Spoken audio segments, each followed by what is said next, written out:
just finished reading this book.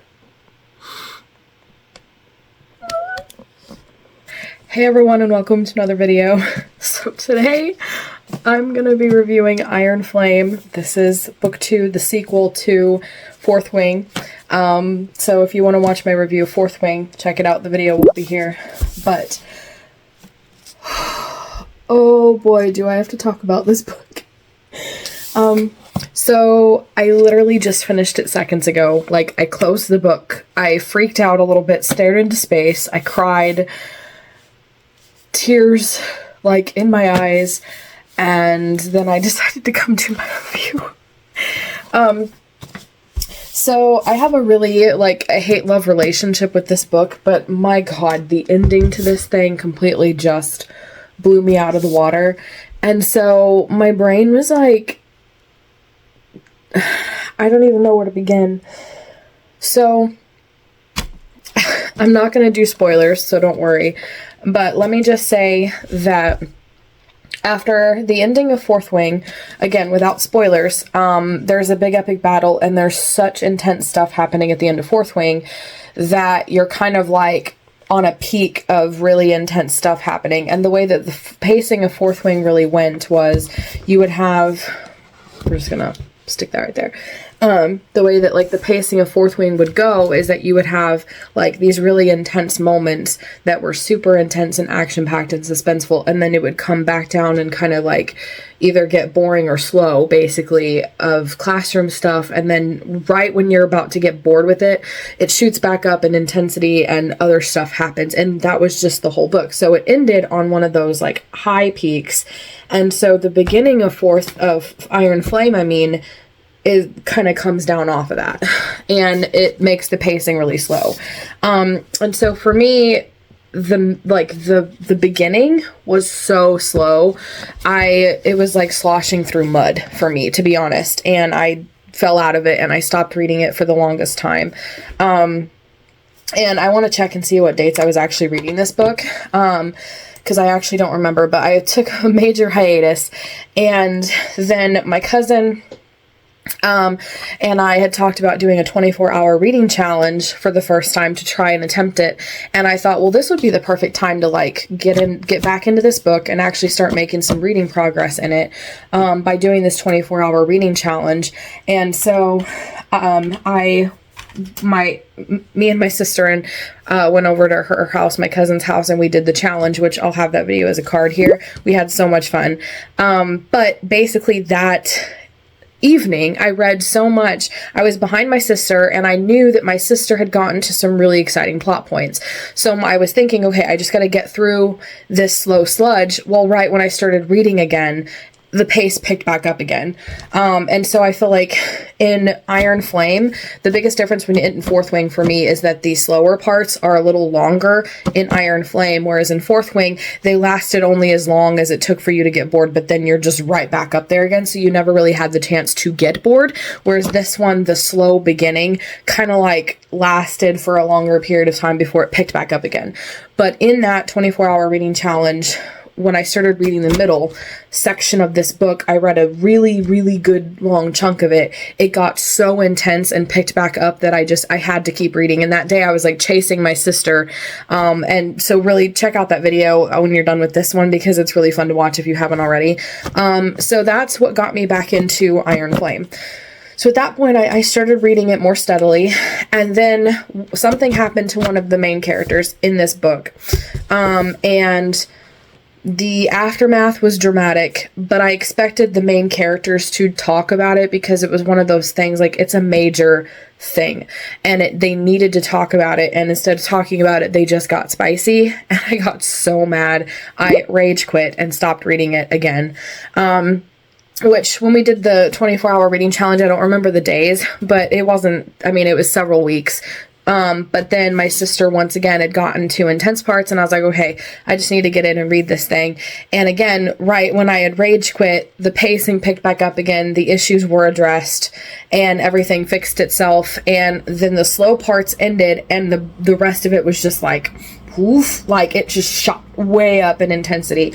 So I feel like, one, my biggest issue, and this is my personal problem, like my fault essentially, is that coming off of Fourth Wing, for some reason I expected this book to be just war stuff, and so when we get back into the college stuff, I got so bored, and I was like, there's so much other plotline stuff we should be doing right now.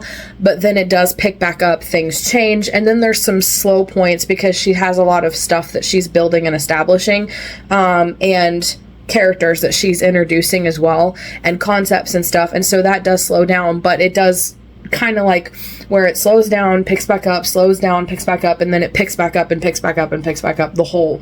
So once you hit a certain point in this book, you'll kind of just like race to the end.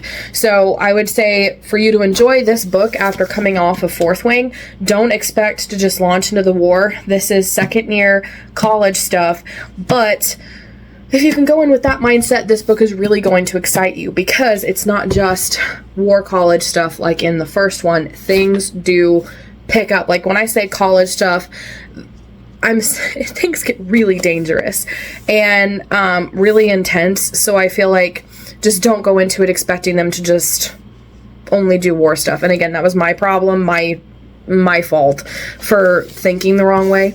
But this is still a really good book, and like my only complaint really is the slow moments, and then that one moment when I felt like they should have talked about things when they got spicy instead, which is more just how the author Rebecca Yarros has written their Xaden and Violet's relationship, and it's kind of like she purposefully did that, where they're physical and spicy and attracted, and they're trying to work on emotion and communication. So like that's intentional. It's just not something that I'm fond of as a trope or a thing. Like I prefer the characters having an emotional connection when they're in love. But you know, I will say that she does a good job of showing how they change and develop that emotional connection and learning to communicate and opening up to one another as well.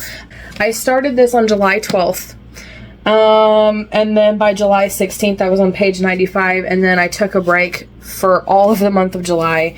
I do believe it was kind of somewhere in the beginning of August when we did the 24-hour reading challenge, and I got back into it because the next update I had on Goodreads was page 348, which I remember being on page like 100 and something. So after I got to page 95, that's when I slowed down and quit, and I was on page like 130 ish, 120 to like 150 ish, and my sister was in the 200s, and so that's when I started chasing her, and she was getting farther ahead of me and everything. So 348, I would say ish, is about the time that I stopped, and I kept reading at that point, and I rage quit at some point, and then got back into it, and that's when the pacing really picked up for me. I have the book itself upside down, but this is like this, so we're just gonna leave it. So it's taken me a while to finish this, I'm not gonna lie, but yeah, I would say it didn't hook me as much or as quickly or as intensely as Fourth Wing did, but the intense moments, the battles, the fighting, the war, the peak moments of intense stuff happening are more serious and more high stake than Fourth Wing. Like Fourth Wing obviously has those in place. It's high stakes, lives are at risk. I admit that, or acknowledge that. And it's also the foundation for this series. It's book one. But I would say book two really, like, I don't know how to call that, increases the intensity, and the stakes feel like they're being raised because it is book two. And the characters do go through a character arc. I would say in comparison to Fourth Wing, I liked her Fourth Wing character arc more because there's a bigger, like you can see a bigger change in her, because she goes from like a scribe who has bones that break and goes through this really intense training and fighting, and your people who are normal die, much less people who have her condition. And then she ends up becoming a really strong warrior, to where in this one she is a dragon rider. Again, without trying to spoil Fourth Wing or anything. So that was her character arc. And in this one, her personal character arc kind of feels like developing her power. And I can't talk about that because that would spoil Fourth Wing. But it does focus more on developing her power and her relationship with Xaden. And yeah, so I would say it's like, but it's still there. And Xaden and the other, like Xaden also has a character arc, and I feel like and their relationship has a character arc as well. I would say there are other side characters that are associated with both of them. With her, Violet in particular, that do go through arcs as well. There's one character in particular I'm thinking of that I can't say for spoiler purposes, but if you've been to Threshing in Fourth Wing, then you know the characters that get associated with her in those, and one of them in particular, the younger one, I think, is the one that has a really cool character arc in this as well. She also develops a lot of cool side characters. There's this character named Kat, who I really hated, which means she's written really well, because the author really invoked like an annoyance in me when I read her, which is a good thing. Again, really cleverly written. And there was this one scene where Kat is causing trouble, and there's a lot of verbal stuff happening, and it's really intense, and I'm just like, oh, that was a low blow.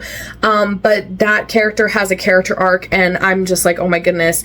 And I feel like all the side characters have an arc as they grow together as a squad. The flyers that have griffins, they are shown to have kind of an arc as kind of like a people, again, without spoiling anything. And Violet's family, that's all I'll say. There's a lot of stuff with them, and they do have arcs of their own as well. So overall, when I started this and quit it, I didn't know if I'd ever finish it. And then when we did the 24-hour reading challenge, it got so intense. And then I rage quit on it. I was like, okay, I know I'm going to finish it someday. It's just going to take me a long time. But when I do, this is probably going to be a 3 or 4 star read for me because of sloshing through it. But the ending though, like, and I'm not just talking like the last few pages. When I say ending, I'm talking the last couple hundred pages. I have to turn this upside down because of the book. I don't know. For me, it was like the latter 400s and 500 leading all the way up to like 600s. For me, the entire ending section of the book, the last few hundred pages for me was so good and so intense and picked up the pacing so much that these last couple of days have been super fun for me to read. Like, I was looking forward to reading this book every night, and kind of boosted it back up a star for me. So maybe like, it's not like, I don't know, it's not a 5-star. It is a 5-star ending, for me, for sure. It's just the slow pacing could have used some work, but I'm still thinking that was my mindset problem because I just went into it not expecting to just get back to classroom war college stuff, which again is still more intense than the war college stuff from last one, because this one, there's a lot more that they have to learn to actually do war. Like, it's not a spoiler, but like one of the things that they do learn in here is how to be interrogated, like tortured, and not give up information, and they are literally trained. Like, yeah. So again, stuff like that it just gets harder for them. It gets more difficult for them, and so it's more intense in that aspect. I definitely don't feel like there were as many side character cannon fodder in this one as there was in Fourth Wing, just because it's the first year that they're becoming writers, and so there's just writers dying left and right, and that's how it's supposed to be. Whereas this one, they're second years, and there's stuff that happens, and there is side characters, there is character deaths, there is cannon fodder, as I call it, and there are moments that did make I teared up and cried, I think at least twice, in this book, and I got feels like, as in your chest clenches and you're just like, multiple times, like multiple times, especially the ending. There's so many like twists thrown at you that it's just like, so like, it's just hard to process in such a good way. So overall, I really, really loved this book, and honestly, like, I am legitly a fan of the Empyrean, like, that's what the series is called, is the Empyrean series by Rebecca Yarros. And the freaking cliffhanger, by the way, the cliffhanger alone deserves 5 stars. So I'm going to say 5 cautious stars with pacing issues that could have been addressed in the beginning. It just doesn't have a really strong hook in the beginning for me, not as much as Fourth Wing, because in Fourth Wing, she's just crossing the parapet, she's about to die, it's just like instantly intense, whereas this one is a slow burn. Not romance, I mean, it is a romance, but I would say the, like, in terms of the plotline intensity and hook is a slow burn, if that makes sense. There is romance in this, and it does have romance. I would say there's more spice in this one than in Fourth Wing, and there's a lot of unnecessary spice where they should have discussed other things and worked through things instead of getting spicy, but it seems like the author did that on purpose, which is frustrating because I don't like that, but it's what she did, and she wrote it, and it did kind of work in the sense that, like, it didn't work because I don't like it, but what I mean is that she wrote it for what it is meant to be. Well, I'm saying this all wrong. I don't like the idea. I hate it, and it really aggravated me to the point of rage quitting this book where I didn't think I was going to finish it. However, it is what she intended it to be. So I guess that's what I'm trying to say. But the ending of this book is like a 5-star ending, 100%, and deserves like 5 stars just for the ending, and is such a cliffhanger. I need Onyx Storm now, but the problem is it's not coming out until like January. And in case you guys did not know this, it is September 14th for me. So I'm gonna have to wait a while on this. I have the dust jacket. I put it back on upside down. So technically the book inside is upside down, but so yeah, I'm definitely a fan of the series. I'm a fan of Rebecca Yarros. From a writer standpoint, I will say the one thing that really got me, either Rebecca Yarros' editor didn't do a good job in this one or something, but she doesn't understand how to use commas properly. Because like in me, all of my author friends, all of my editing friends, everybody that I'm aware of and know personally, you're supposed to put a comma before and if the rest of the sentence after and could be its own sentence.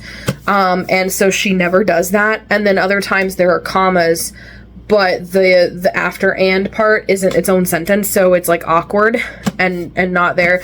I don't think she used a single comma correctly in this whole book, but it, like, I noticed it and my editing brain wanted to fix it, but it wasn't enough to like pull me out of the story or break the fourth wall, as I call it. So it's just something that I have to note as an author.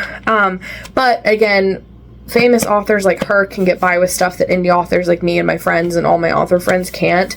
Like Sarah J. Maas, she writes very passively, and it's more noticeable in her books because she writes in past tense, whereas Rebecca Yarros writes in present tense, and you can get by with passive writing a lot more without it being noticeable and awkward like in Sarah J. Maas's books.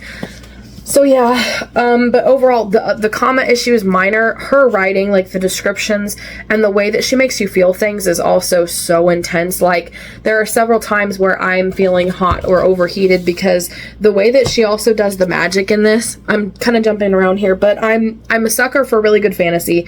And if you start building dragons as a race, you start building the races, the characters, the world, and the magic system, I'm here for it. And the way that she does like some of the magics that work in here, and just like how it feels hot like fire, and like you can burn yourself out. It's more than just, oh my, I felt like my limbs were on fire, or, you know, some stupid, simple description. Like it's different every time, and it's enough to make you feel what the character's feeling. And same thing, anytime she's on her dragons, like I feel like I'm actually in a roller coaster, and I'm like, oof, I'm getting motion sick here, because she's so descriptive. Like the descriptions are so strong, and her writing style is so strong that you feel what the characters are feeling, both physically and emotionally. I feel like especially emotionally, and like the thought process, there's a lot of times when the character Violet realizes something, and then she cuts off her thought and is like, and basically like doesn't reveal what she's thinking directly to the reader, so that you have to wait and find out what it is she understood or revealed or whatever. She also has a lot of like book lore, and like still keeps up with that concept, which again, it's upside down. And I don't want to spoil things, so that's actually toward the ending.